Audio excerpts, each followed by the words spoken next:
Paano natin anuhin to, Regan? Paano natin i-handle? At syempre ayaw natin na isang araw mabalitaan natin na abay, meron na tayong miyembro ng pamilya natin, mga kaibigan natin, mga kakilala natin na lulong na pala dito.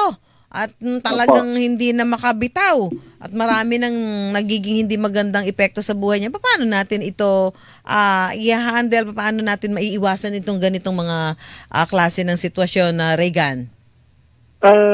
Number one po is education. No? Education po for the risk na pwede pong gawin ng gambling.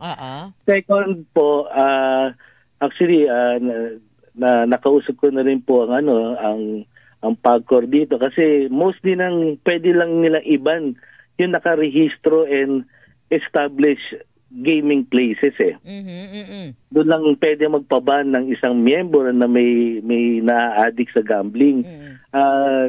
Ito naman long shot lang po, baka lang possible, no.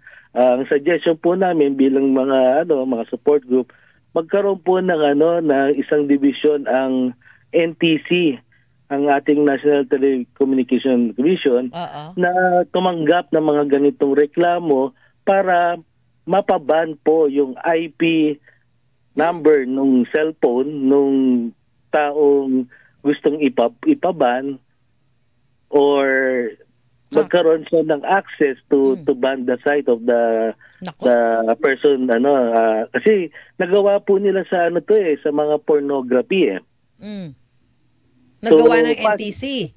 Opo. Nagawa po ng NTC natin na i-block yung mga porn site para dun po sa mga tao na yun nga po. Actually, massive blocking nga po ang ginawa ng gobyerno natin dun para ma-block yung mga porn site.